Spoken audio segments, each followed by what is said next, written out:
The 1980s were a decade obsessed with power. Bigger engines, bolder designs, and tractor companies convinced they were building the future. But behind the noise, behind the glossy brochures and huge promises, were machines that never found their moment. Some were brilliant, some were bizarre. Others were simply too ambitious for the world they entered. This is the untold story of the tractors that should have changed farming, but instead disappeared into history's shadows, not because they lacked vision, but because the decade around them moved faster, hit harder, and demanded more than their makers ever expected. When the 1980s tractor genius turned into a disaster, the 1980s entered the agricultural world like a lightning storm, loud, bright, full of promise, and impossible to ignore. It was a decade defined by bold engineering dreams, intense corporate rivalries, and a growing belief that technology could solve every problem farmers faced. Tractor companies pushed themselves harder than ever, convinced the future belonged to bigger machines, smarter systems, and advanced hydraulics that would turn ordinary farm work into something faster, easier, and more efficient. From the drawing rooms of major manufacturers to the test fields where new prototypes thundered through soil, the industry convinced itself that innovation alone could secure its survival. But as the decade unfolded, it became painfully clear that brilliance, on its own, wasn't enough. Because while engineers were dreaming up the future, the real world was preparing a brutal wake-up call. The early 1980s farm crisis, hit with a force no company saw coming, interest rates exploded, grain prices collapsed, land values sank overnight, and suddenly thousands of farmers who once invested confidently in new machinery were fighting just to keep their operations alive. And in that crushing economic storm, all those futuristic tractors, the ones companies had marketed as revolutionary, essential, and ready to transform agriculture, became financial deadweights that nobody could afford, nobody could maintain, and nobody trusted enough to gamble on. The decade that was supposed to represent progress became instead a graveyard of brilliant ideas that never had the chance to succeed. What makes the failures of these tractors so fascinating is that they weren't born from laziness or incompetence. Quite the opposite. Many were the most ambitious machines their companies had ever attempted. These tractors were packed with innovations decades ahead of their time. Articulated frames meant to combine power and flexibility, turbo diesels designed to push horsepower to new heights, computer-assisted hydraulic systems capable of adjusting implements automatically, and cabs that promised comfort and visibility farmers had never experienced before. They were designed with the confidence of companies that believed they were shaping the next 50 years of agriculture. But engineering brilliance doesn't mean much when it collides with reality. Some tractors were too experimental for the rugged demands of farm work and quickly developed reputations for being fragile or overly complicated. Others were introduced at precisely the wrong moment, landing in dealerships just as farmers tightened their budgets and refused to risk unreliable technology. And a few were simply misunderstood, machines that offered genuine breakthroughs but failed because the market wasn't ready, the price was too high, or the manufacturer didn't have the financial strength to support its own creation. Each of these failures followed a familiar pattern: a bold idea, a confident launch, enthusiastic early marketing, early promise in the field, and then a slow, painful collapse as mechanical flaws, economic pressures, and public skepticism built into a storm that no amount of advertising could overcome. Some companies pinned their entire future on one machine, hoping a single innovation could reverse years of financial struggle. Instead, those machines became symbols of downfall. International Harvester's last stand, Ford's overheated gamble, Massey Ferguson's overcomplicated giant. Each story reveals how quickly a dream can fall apart when ambition outpaces practicality. Yet even as these tractors failed, many earned the respect of the people who operated them. Farmers admired their power, their creativity, and the audacity behind their designs. Collectors today track down these forgotten machines with the kind of passion usually reserved for rare muscle cars, because buried beneath the mechanical issues and commercial disappointments is a level of engineering courage rarely seen in modern manufacturing. The failures of the 1980s didn't come from a lack of imagination. They came from too much imagination deployed at one of the worst economic moments in agricultural history. So the story of 1980s tractor failures isn't a comedy of errors. It's a tragedy of timing, pressure, and expectation. A decade where companies took risks they believed could change the world, only to watch those same risks become anchors that dragged them down. These machines were not simply abandoned relics of failed engineering. They were symbols of what happens when innovation outruns the world it's trying to serve. And now we begin the journey through 17 tractors that represent the decade where genius turned into disaster, where ambition collided with economic collapse, and where some of the boldest machines ever built were left behind by the very future they were designed to create. The giants that broke too soon, IH 2+2 and Ford TW35. The 1980s promised a new era of power, precision, and futuristic engineering, but for some tractor manufacturers, the race to innovate became a race straight into disaster. Few machines embody that fragile balance between brilliance and breakdown more clearly than International Harvester's bizarre 2+2 series and Ford's ambitious TW35. Both were introduced with the confidence of companies desperate to reclaim their place in American agriculture, and both were marketed as the next evolution of horsepower. Yet the very features that made them bold also made them vulnerable. And within just a few years, these giants, machines built to define a decade, collapsed under the weight of their own expectations. International Harvester entered the late 1970s fighting for its life. Once a titan of American farming, the company had been outpaced by John Deere's expansion and Case's rising reputation for reliability. IH needed something radical, something so different it would shake farmers out of their growing skepticism. And so, in 1979, they unveiled one of the strangest tractors ever put into mass production, the IH 2+2 series. With its elongated hood, center articulation, and stretched frame, it didn't resemble any tractor before it. Farmers took one look and immediately gave it a nickname, Snoopy, because of that long, cartoonish nose. But IH insisted the design had purpose. Engineers envisioned a machine that blended the pulling strength of a large four-wheel drive tractor with the turning radius of a smaller two-wheel drive chassis. The 2+2, they said, would deliver better balance, smoother weight distribution, and superior traction on soft ground. On paper, it seemed like the answer to nearly every problem plaguing mid-sized farms. In the field, however, the fantasy unraveled. The articulation joint wore out far faster than expected, especially under heavy drawbar loads. Steering became sluggish. Handling grew unpredictable.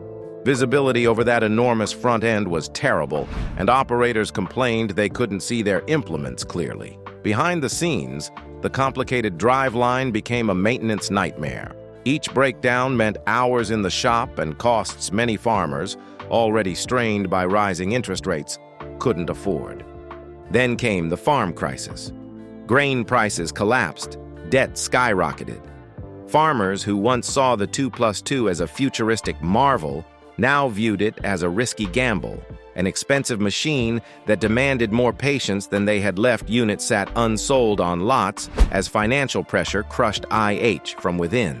By 1985, the company behind the machine was gone, absorbed into Case IH, and the 2+2, once marketed as the tractor of the future, became a symbol of a brand's downfall. It had promised revolutionary engineering, but delivered complications the market wasn't prepared to handle. If IH's 2+2 failed because it was too strange, Ford's TW35 failed because it pushed its strengths too far. Introduced in 1983, the TW35 arrived at a moment when Ford wanted desperately to regain dominance in the high horsepower category. This tractor was built to be a bruiser, a massive, confident machine powered by Ford's 401 cubic inch turbocharged diesel engine. delivering roughly 155 horsepower. Its bold stance and modern cab made a statement. Ford was still ready to compete. For a brief moment, the TW35 lived up to the hype. Farmers praised the comfort, the visibility, and the raw torque that seemed ready to tear through any field. But beneath the surface, the engine was living on borrowed time. Ford had pushed the 401 platform harder than it was ever designed to handle.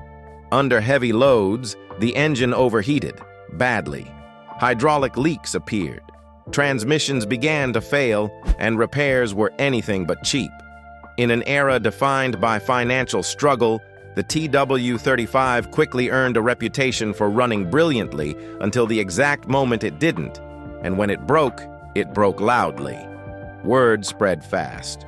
The farm crisis was in full swing, and every unexpected repair felt like a punch to the gut. The TW35, which Ford hoped would become its flagship, instead became a cautionary tale farmers needed durability and predictable costs, not a tractor that demanded constant attention. The TW35 wasn't a bad design at its core. It was simply pushed past the limits of its engine family.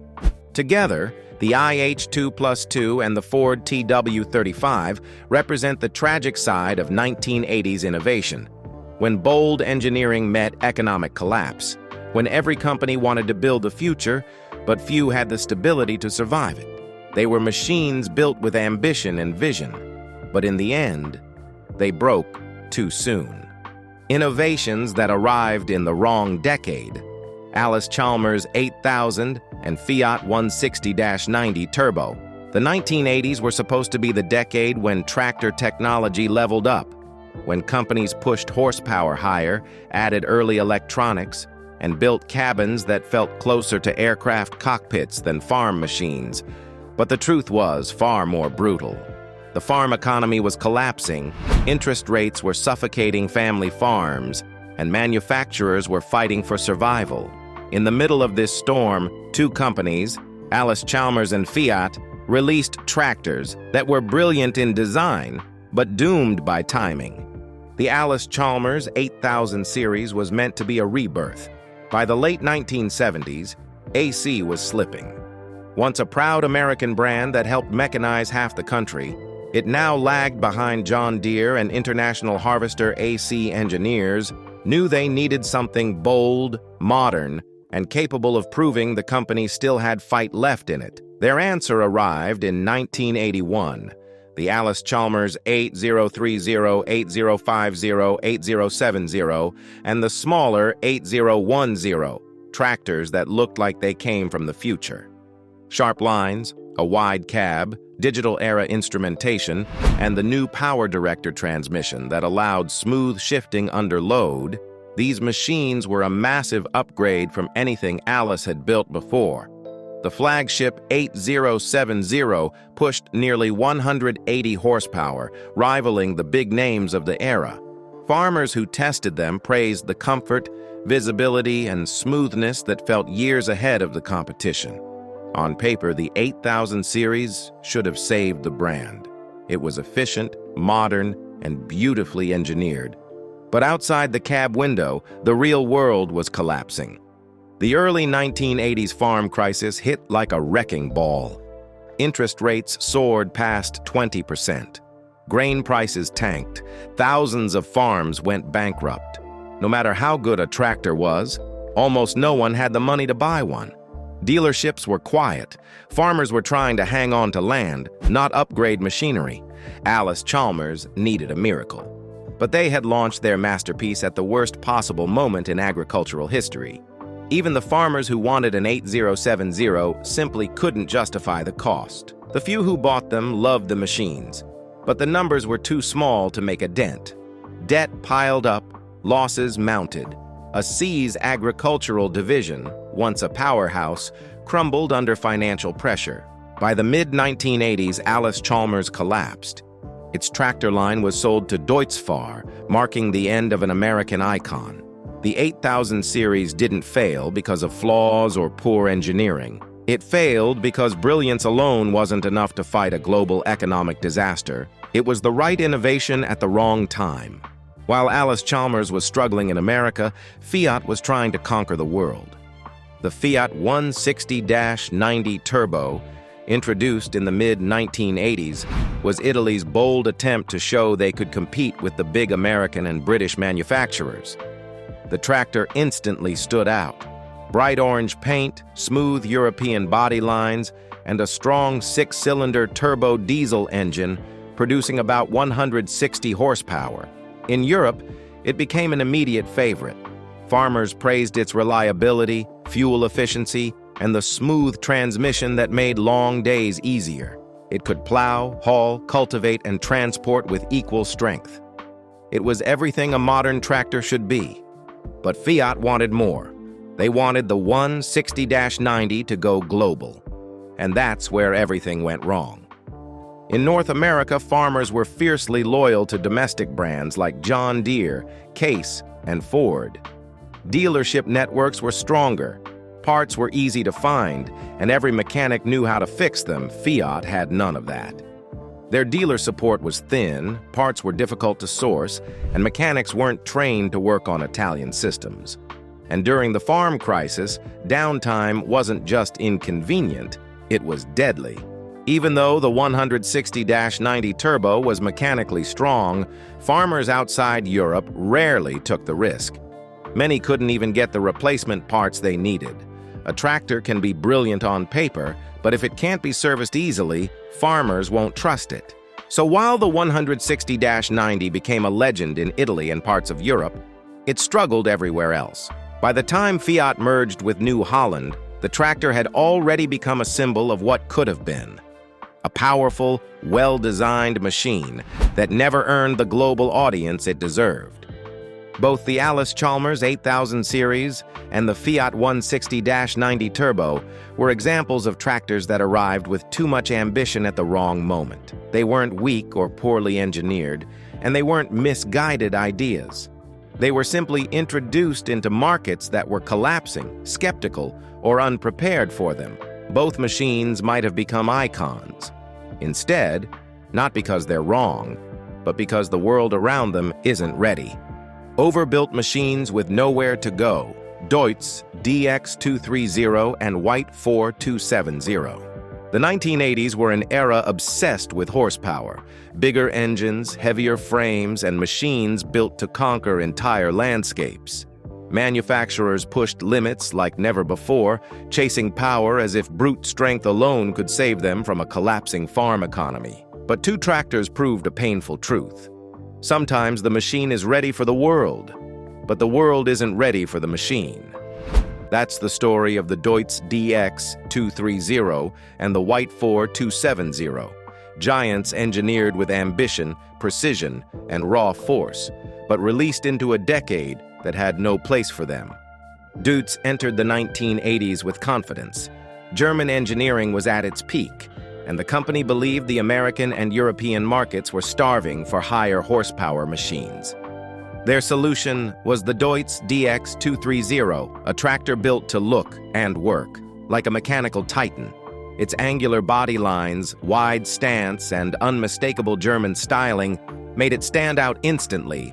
But the real marvel was under the hood, an air-cooled Deutz 5.8 engine, a technological trademark the company insisted was more efficient, simpler, and tougher than traditional liquid-cooled systems.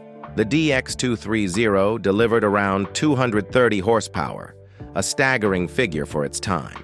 On paper, it was everything farmers wanted: huge power, precise engineering, strong hydraulics, and a cab that felt modern and comfortable.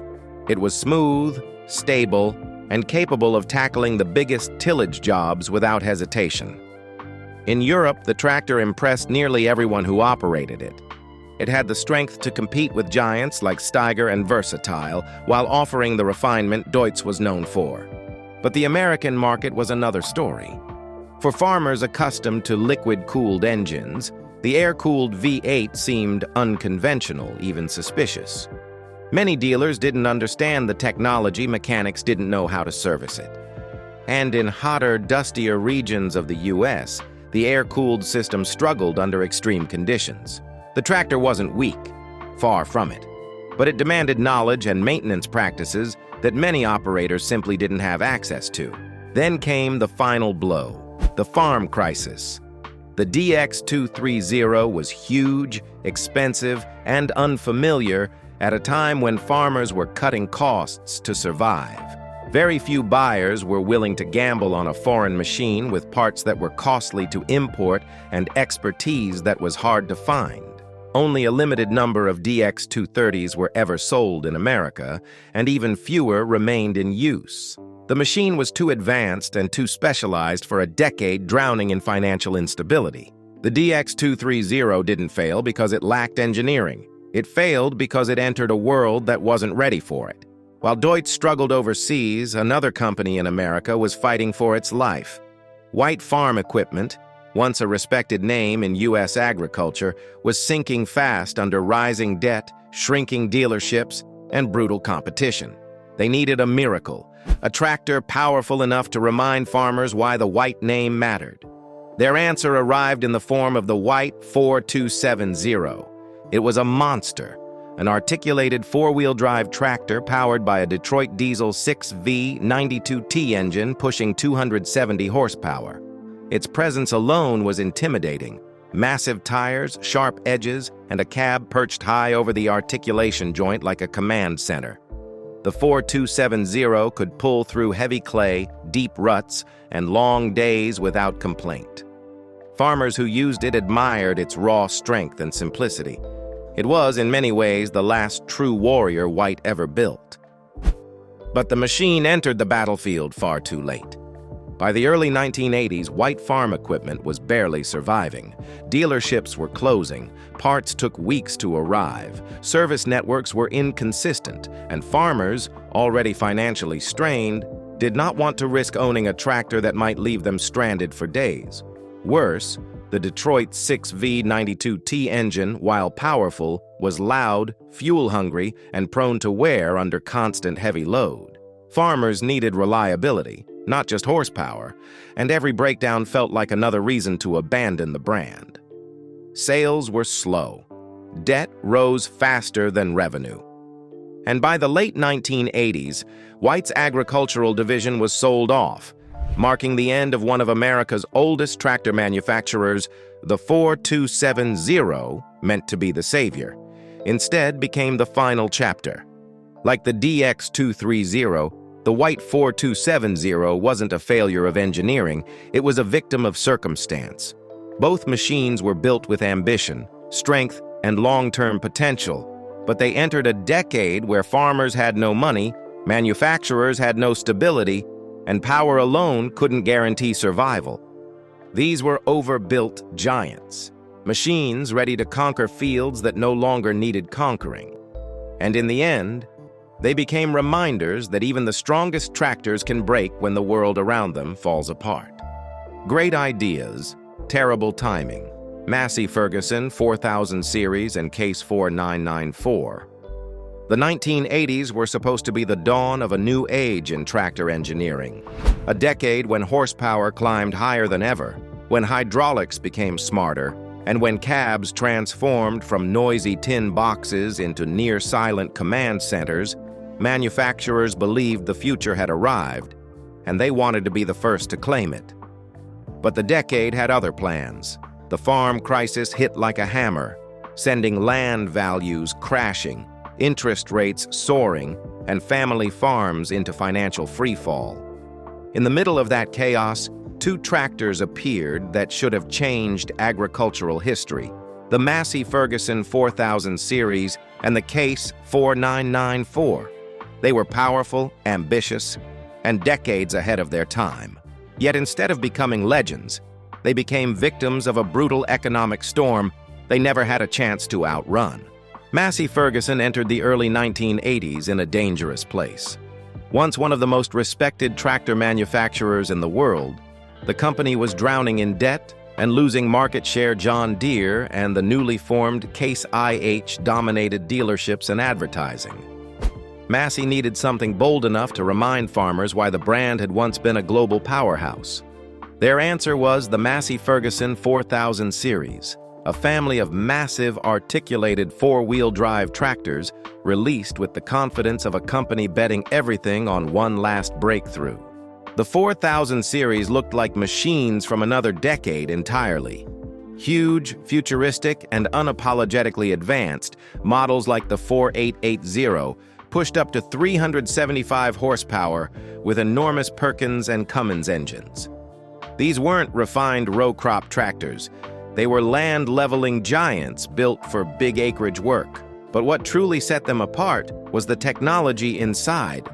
Advanced hydraulics, electronic monitoring systems, and one of the most comfortable panoramic cabs ever installed on a tractor.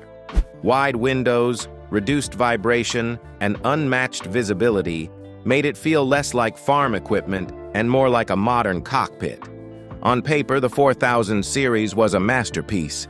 In a different decade, it might have redefined Massey Ferguson's future. But the reality outside the cab told another story. The farm crisis was tearing rural communities apart. Bankruptcies soared. Farmers who once upgraded every few years were now fighting just to keep their land. No one wanted a high-tech, high-horsepower tractor, no matter how impressive it was. And even for those who did, the price tag and operating costs were impossible to justify. Then came the second blow. The technology was simply too early. Electronic modules confused many dealers. Repairs were costly. Parts were slow to arrive. Farmers didn't trust a machine they couldn't fix themselves. The 4000 series sat unsold and misunderstood. Massey wasn't failing because of the tractors. It was failing because the entire agricultural economy had collapsed. By the mid-1980s, the company was forced to sell its tractor division to Deutz Fahr. The 4000 series didn't die because of poor engineering. It died because it arrived when the industry was least capable of supporting innovation. While Massey Ferguson was trying to push the future, Case was fighting its own battle for relevance. By 1983, the company was determined to re-enter the high-horsepower arena with a machine bold enough to compete with the biggest players. Their answer was the Case 4994, a towering four-wheel drive tractor powered by a massive Cummins 903 cubic inch V8 engine. If the Massey 4000 series looked futuristic, the Case 4994 looked unstoppable. Its wide stance, huge tires, and long frame gave it the presence of a land-based locomotive. Nearly 300 horsepower surged through its driveline, making it one of the strongest tractors Case ever built. On large prairie farms, the 4994 could pull almost anything. But power comes with a price, and in this case, a very literal one. The 903 V8 was strong, but notoriously fuel-hungry. At a time when farmers were counting every penny, a machine that burned diesel faster than anything else quickly became a financial burden. It was loud, costly to maintain, and far too large for most American farms. And when Case merged with what remained of International Harvester, the new Case 1H lineup had no room for a niche. Expensive model like the 4994 production ended almost immediately. Both the Massey Ferguson 4000 series and the Case 4994 were extraordinary machines built with vision and engineering courage. But they entered a world crushed by economic disaster. A world where farmers didn't want innovation, they wanted stability. In another era, these tractors might have become icons. In the 1980s, they became cautionary tales of great ideas unleashed at the worst possible time. Tractors that were brilliant until they hit the field. Same Hercules 160 and Zetor 12045. The 1980s were a decade full of bold engineering promises. Machines built to be tougher, stronger, and smarter than anything that came before them. Companies raced to create tractors that could withstand harsher workloads, climb steeper hills, and outpull every competitor. But not every great idea survives the realities of the field, and two tractors from opposite sides of Europe, the same Hercules 160 from Italy and the Zetor 12045 from Czechoslovakia, proved that engineering brilliance can collapse the moment real-world farming puts it to the test. Both machines were strong in theory and ambitious on paper, Yet once they rolled into the dirt, their weaknesses became impossible to ignore. Same, an Italian manufacturer known for unconventional engineering, believed the 1980s were their chance to step into the high-horsepower league dominated by giants like John Deere and Massey Ferguson. Until then, Same had been respected for its smaller, fuel-efficient models, but the company wanted something bigger, something that proved Italy could build a true powerhouse. Their answer was the same Hercules 160, a machine that combined European creativity with raw mechanical aggression. From the outside, the Hercules looked like it could conquer mountains. Sharp lines, tall stance, and the unmistakable growl of a six-cylinder air-cooled engine producing 160 horsepower. While most manufacturers used liquid cooling, Same doubled down on their signature air-cooled approach to make the tractor lighter and easier to maintain. Without radiators, coolant, or pumps, there were fewer components to fail. Farmers in cold regions loved the idea. An engine that couldn't freeze was a major advantage. But under heavy workload, that innovation became its downfall. The air-cooled engine struggled in extreme heat and high-demand conditions. During long hours of plowing or hauling, the tractor overheated easily, and without liquid cooling, there was no way to regulate temperature spikes. Dust clogged the cooling fins quickly, adding to the problem. Farmers expected a tractor named Hercules to behave like an unstoppable warrior, but it could only pull hard for so long before heat forced it to stop. Then came the second issue: support. Same simply didn't have the dealer presence or parts network to back a tractor this size. When breakdowns occurred, farmers waited weeks for components, and local mechanics weren't familiar with the unusual engine layout. Even though the Hercules 160 was mechanically strong, it collapsed in regions with weak service infrastructure. It was a tractor that needed ideal conditions to shine, and farming rarely offers those conditions. Across Europe, Zetor approached the decade with a different mission. Czechoslovakia's Zetor brand had a reputation for rugged, affordable machines that thrived in harsh conditions with minimal maintenance. Their tractors were simple, durable, and loved by farmers who valued function over luxury. But by the late 1970s, Zetor wanted to step into the higher horsepower category. Their answer was the Zetor 12045, a machine that promised big tractor performance at a much lower price. The 12045 delivered on power. With roughly 120 horsepower, four-wheel drive, and a strong frame, it looked ready for international competition.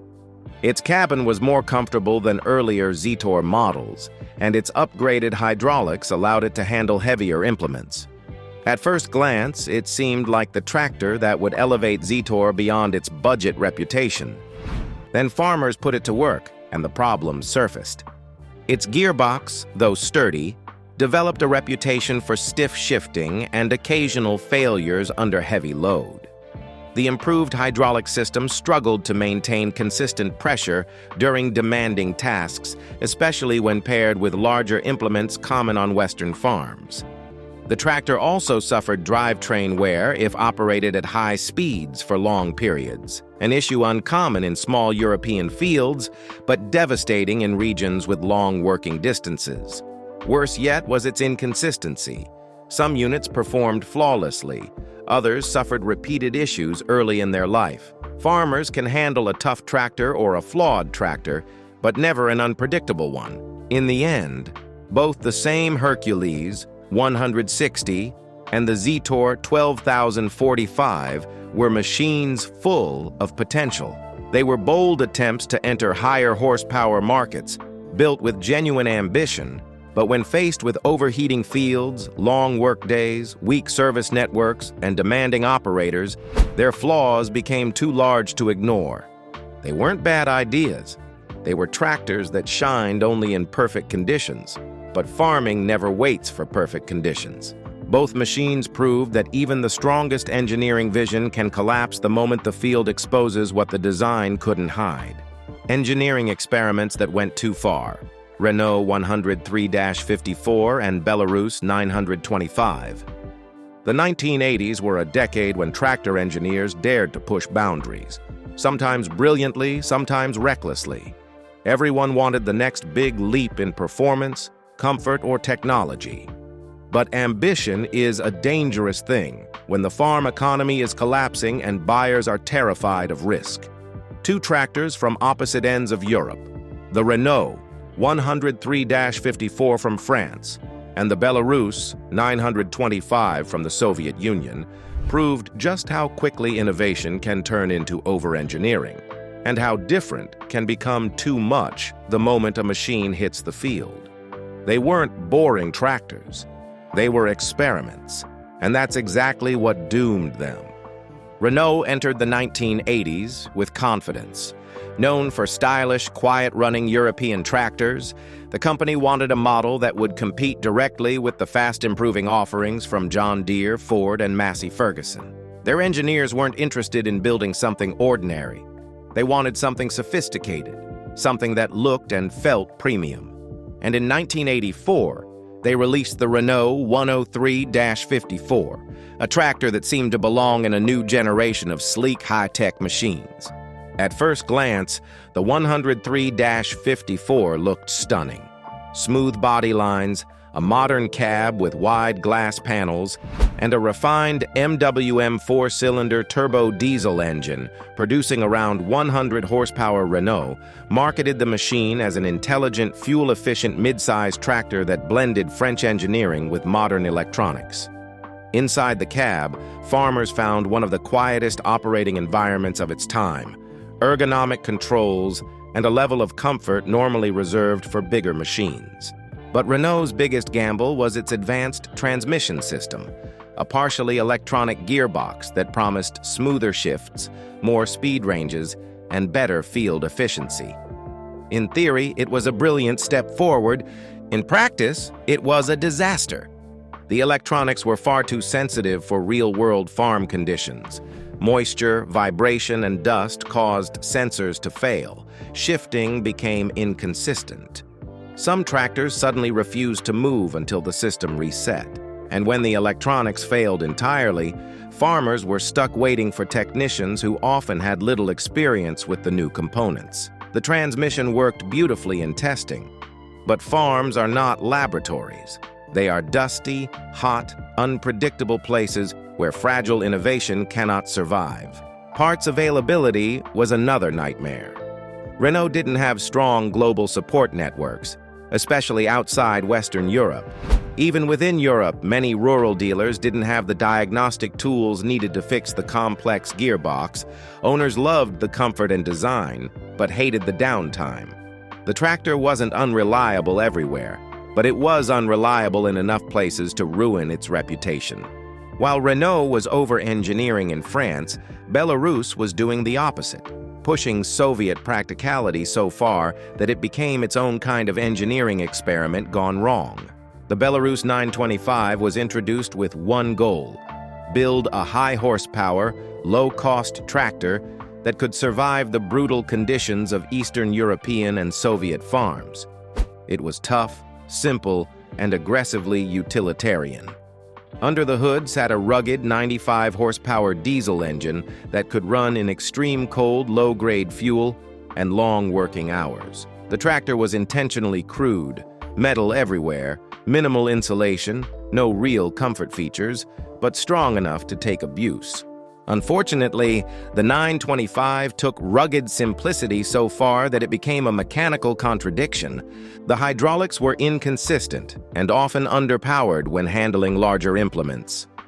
The steering system, especially on early models, was notoriously vague and sometimes dangerously unresponsive at higher speeds. The tractor pulled well in low gears, but coordinating gears, steering, and lift controls felt like wrestling a machine that didn't really want to cooperate. The build quality was equally unpredictable. Some units were nearly bulletproof. Others suffered early failures in clutches, pumps, and electrical systems. Much of this came down to factory inconsistency, an issue that plagued Soviet manufacturing during the era. Farmers loved the price, but hated the repairs. And outside Eastern Europe, the Belarus 925 was simply too crude for markets that demanded refinement and comfort. By the late 1980s, both tractors had gained reputations they couldn't escape. The Renault 103-54 was seen as too fragile, too experimental, too dependent on early-stage electronics. The Belarus 925, meanwhile, was seen as too rough, too inconsistent, and too unpredictable for serious commercial operations outside its home region. In their own ways, both machines proved the same painful truth. Innovation without reliability is still failure. Renault reached too far ahead. Belarus relied too heavily on brute force, and both ended up as examples of tractors that were memorable, just not for the reasons their manufacturers hoped. See powerful machines that farmers didn't trust. Ford FW60 and John Deere 8440. The 1980s were a decade obsessed with power. Every major manufacturer wanted the biggest, strongest, most intimidating tractor on the market, machines that could pull wider implements, cover more acres, and dominate the rising demands of large-scale farming. But power alone wasn't enough. Farmers wanted reliability, something that wouldn't break under pressure, wouldn't drain their fuel budget, and wouldn't leave them stranded with repairs they couldn't afford. And two machines, the Ford FW60 and the John Deere 8440, proved that even the giants of the decade could build tractors so powerful that farmers simply didn't trust them. Ford entered the four-wheel drive market later than its competitors. Versatile, Steiger, and John Deere had already carved out huge footprints in the heavy horsepower category. Ford needed a machine that could compete immediately and loudly. Their solution arrived in the early 1980s, the FW60, the biggest and boldest tractor Ford had ever put its name on. Built in partnership with Versatile, the FW60 was massive, angular, and raw. With a Cummins 855 cubic inch diesel engine pumping out nearly 300 horsepower, it was designed to tear through the largest fields in North America. At first glance, farmers loved the idea. It had brute strength and the trusted Cummins name. But the honeymoon didn't last long. The FW60 suffered from one fatal flaw. Farmers didn't trust its durability under extreme workloads. The engine was strong, but the rest of the tractor wasn't built to handle the relentless stress that a 300 horsepower machine faced. Complaints included axle wear, hydraulic failures, and driveline issues. Problems that appeared far too soon on a tractor of its size. Farmers who pushed their FW60s hard learned quickly that the machine demanded as much maintenance as it delivered power. Then came the second issue: fuel consumption. The FW60 drank diesel like water. In the middle of the farm crisis, operating costs made farmers nervous. A tractor this big needed long hours to make financial sense. But the more it ran, the more expensive it became. Eventually, many farmers decided it was too risky to rely on a machine that cost so much to operate and repair. So even though the FW60 had the muscle farmers wanted, it lacked the trust they needed. It was powerful but unpredictable, a gamble no one could afford to take. John Deere, meanwhile, faced a different problem. The John Deere 8440 was introduced with the confidence of a company that dominated the tractor world. Deere already had a reputation for durability, strong resale value, and unmatched dealer support. The 8440 was supposed to continue that legacy, a 220 horsepower articulated tractor designed to match the growing horsepower race. But beneath the green paint, the 8440 carried a flaw Deere couldn't hide. Its 466 cubic inch engine, the same one used in smaller Deere models, simply wasn't built for the constant heavy loads that four-wheel drive tractors had to handle. In the 8440, the engine worked much harder, and it showed. Overheating, head gasket failures, and premature wear became common under continuous pulling. In a row crop tractor, the engine was nearly bulletproof. In a high-horsepower articulated machine, it became a liability. Farmers learned quickly that the 8440 could work hard, but not for long.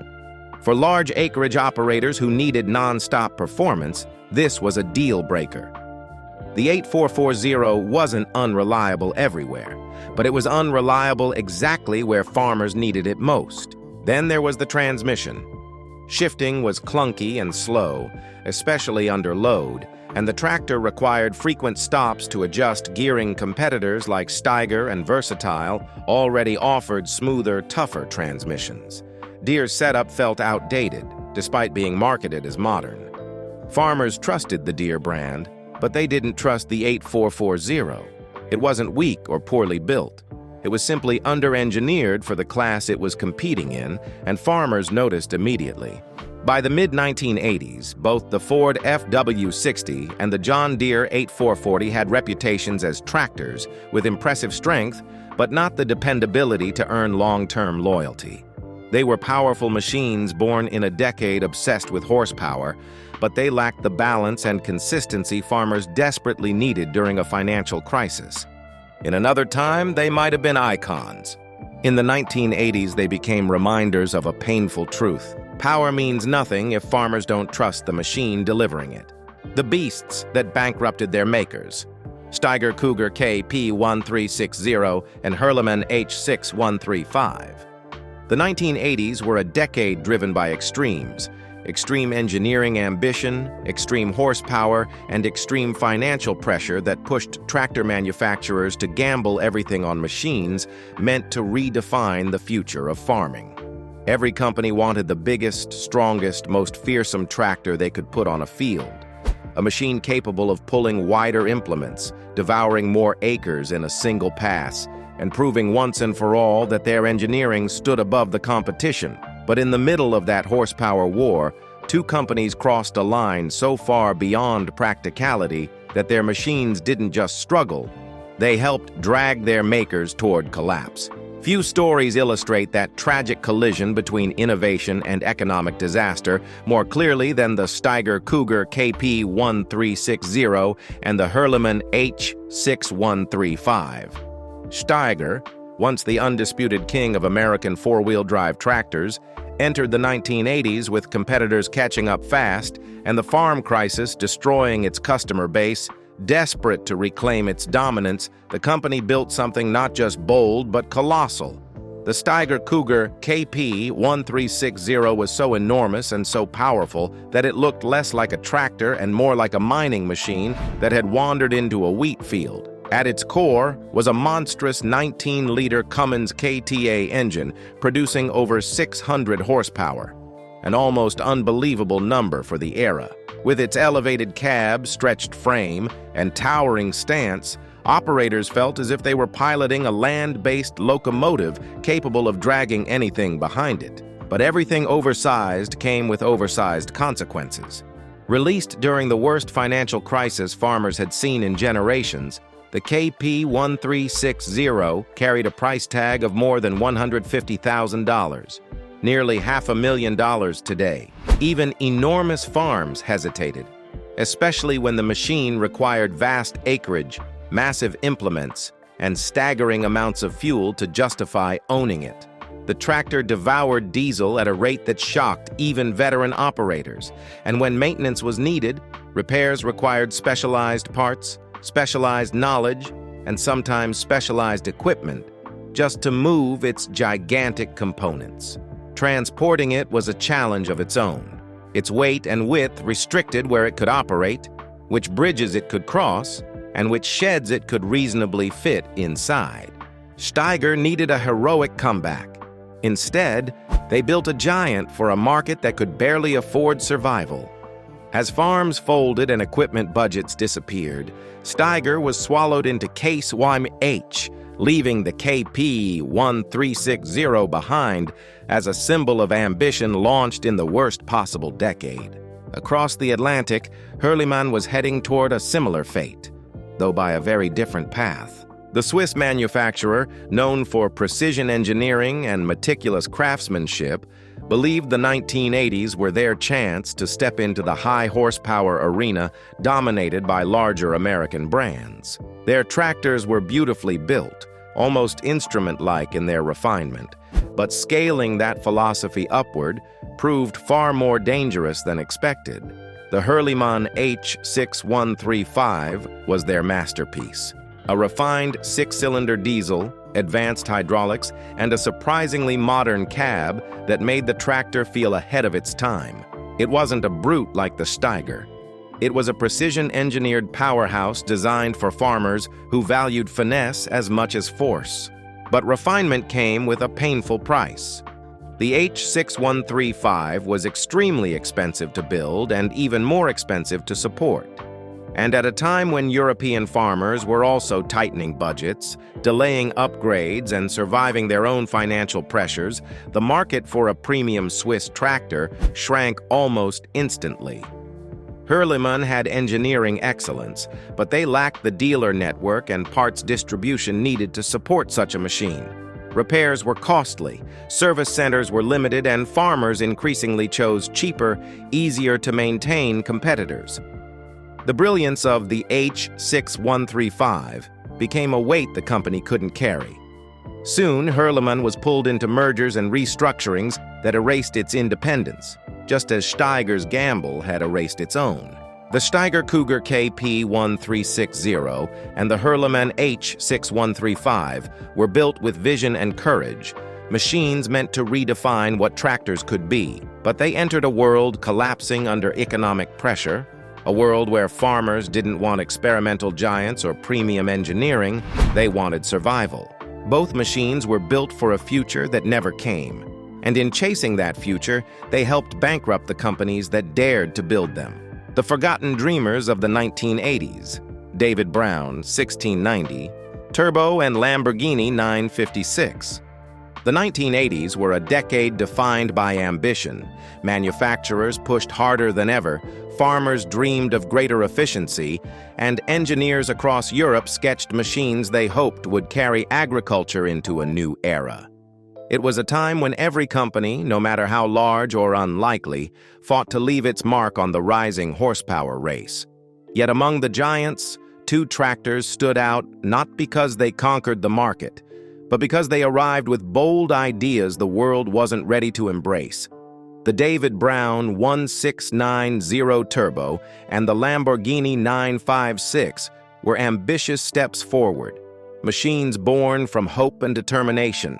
But instead of becoming icons, they became forgotten dreamers in a decade that moved faster than their makers could keep up. David Brown, long celebrated for steady British engineering, entered the 1980s weakened and overshadowed. The company that had built tractors across Commonwealth farms for generations was shrinking under global competition. European brands like Fiat and Deutz surged with modern technology, while the American horsepower market was dominated by Deere, Case, and IH. If David Brown wanted to survive, they needed a machine that proved they could still innovate. Their answer was the 1690 Turbo, a tractor meant to signal a long overdue rebirth. On paper, the 1690 Turbo carried the traits of a contender. Its six-cylinder turbocharged engine produced around 90 to 100 horsepower, strong for its class, while its comfortable cab, clean visibility, and precise selectomatic hydraulic system offered features farmers appreciated. Early demonstrations showed impressive torque and smooth power, and many believed it could restore some of David Brown's fading prestige. But potential means little when reality pushes back harder. The 1690 Turbo developed a reputation for inconsistency. Its engine block, originally designed for non-turbo models, struggled under the stress introduced by forced induction. Overheating became common, lubrication issues followed, and reliability varied dramatically from unit to unit. Some tractors worked for years without complaint, others failed early, and in the middle of the farm crisis, even small issues became heavy burdens. Farmers had no spare cash for repairs, and the shrinking dealer network meant parts arrived slowly, if at all. As the company moved toward its merger with Case, support weakened further. Instead of reviving the brand, the 1690 Turbo became a reminder that David Brown's era was ending. And while Britain watched a legacy fade, Italy was attempting something entirely different. Lamborghini, famous worldwide for exotic supercars, had built tractors long before it built V12 icons, By the 1980s, Lamborghini Trattori wanted to prove Italian engineering could stand beside Europe's strongest agricultural brands. Their attempt was the Lamborghini 956, a sleek, sharply styled machine that stood out instantly among more utilitarian designs. Powered by an air-cooled six-cylinder engine producing roughly 95 horsepower, the 956 delivered smooth pulling power, strong fuel efficiency, and surprising reliability. Lamborghini invested heavily in ergonomics, creating a cab with excellent visibility and comfort. Mechanically, the tractor was durable, well-balanced, and capable of long field days without excessive strain. But its greatest obstacle wasn't engineering. It was perception. Outside Italy, farmers struggled to trust a Lamborghini tractor. The name was too closely tied to luxury sports cars, and many assumed, incorrectly, that the tractors were fragile, expensive to maintain, or built for looks rather than durability. Even though the 956 performed well, farmers favored brands with larger dealer networks, easier access to parts, and deeper agricultural histories. Companies like Fiat, Same, and Deutz already dominated rural communities. Lamborghini, despite building competitive machines, couldn't overcome being viewed as an outsider. Sales suffered. The 956 became the kind of tractor people admired from a distance but rarely bought, a collector's machine before it ever had a chance to succeed. In the end, both the David Brown 1690 Turbo and the Lamborghini 956 reflected the same truth. They were tractors built with courage. One trying to save a fading British brand, the other trying to prove Italy could stand among Europe's agricultural leaders. Neither machine failed because it was weak or poorly engineered. They failed because the decade demanded something they lacked: trust, support, and perfect timing. The 1980s offered no mercy. Only the strongest brands survived the economic storms, and even the best ideas were swept aside if they arrived without a solid foundation. The 1690 Turbo and the 956 were dreamers, ambitious machines released into a decade that moved too fast and punished too hard. They were built with hope, but the 1980s had no room for hope, only survival.